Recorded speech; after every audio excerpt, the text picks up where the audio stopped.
House of Desires is a little glimpse of what a Latin household honestly looks like. There are a lot of different characters with different dynamics, cutting away from one household to another, the dynamic between the servant and the nobles, and a lot of that hierarchy can lead to a lot of comedic situations. So what originally drew me to the House of Desires is that it is a translation of a play by Juana Inés de la Cruz, Latin American feminist, who was a nun, and she wrote sacred texts, poetry, plays, songs. She also taught theater in the local village, but she also wrote a few secular plays, and this was one of the 3 secular plays that we have from her. So House of Desires is a romantic comedy, I believe written in the late 1600s by Sor Juana.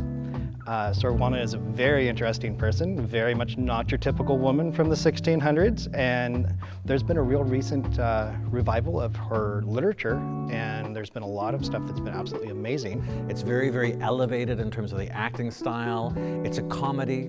Sor Juana was writing in Nueva España about the same time that Shakespeare was writing in England. But some ways her plays seem almost more like Molière. She's making fun of the upper classes. Everybody's talking about their honor and their dignity, but they're behaving in really abysmal ways while they're doing that.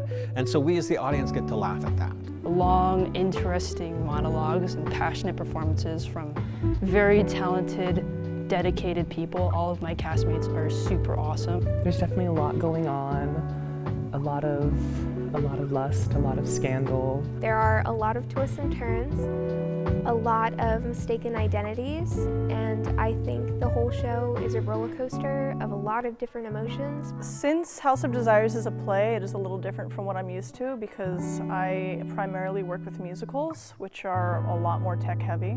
We have mics to worry about in musicals, and there's a lot more lighting cues that I have to worry about in the script. For House of Desires, there's not too much of that. The actors really bring it to life.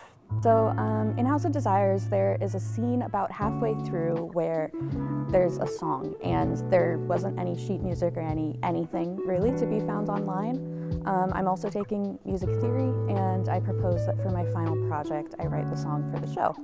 And I did that, but once I was given like a framework, it made it really easy. I studied a lot of historical music and like what they did in those things, and I crafted a melody based on the lyrics that were written already for me. And I'm really proud of it, and I'm really excited about the way it's turning out. It's nice to do a show that was written originally in Spanish, especially one from so long ago. It's been really, really interesting, and it's been a really fun experience. Working with Isabel has been really great. Oh, Isabel's awesome. She's very flexible, but like when it comes to when we gotta get serious, like she turns on that strict mode, but which is like, a nice balance to keep us in check. I love it. She's one of my favorite directors that I've worked with. I just love like the hands-on, especially when you're like, oh, let's try it this way, or let's try it this way. And I love kind of finding Don Rodrigo in every kind of like iteration that she's able to really pull out of characters. And every time I come here, I'm just gonna come here to play. Gavilan does 2 productions every year, as well as we teach a variety of theater arts classes, acting, design, costume design, lighting design, scene design, etc. We do classics, or we do sometimes musicals to try and give our students a really good experience for when they get out in the acting world. This year we were super lucky because we are doing a play that's a classic. Put in a lot of work. We've been working since the last week of January on it. And as you can see in the set behind me, we've had multiple classes working on this. We've put our heart and soul into it. And it would really mean a lot to bring this story to life.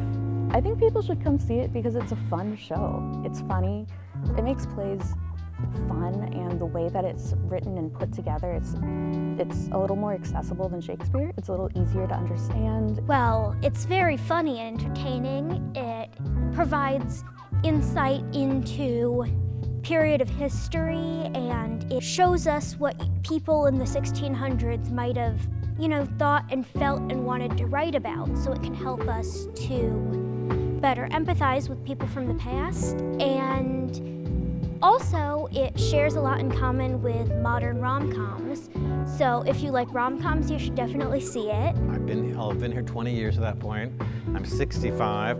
I don't know how I got to be that old, but I'm 65. Watching the students grow and see them walk through doorways and discover new ways of being or performing is just really feeds the heart.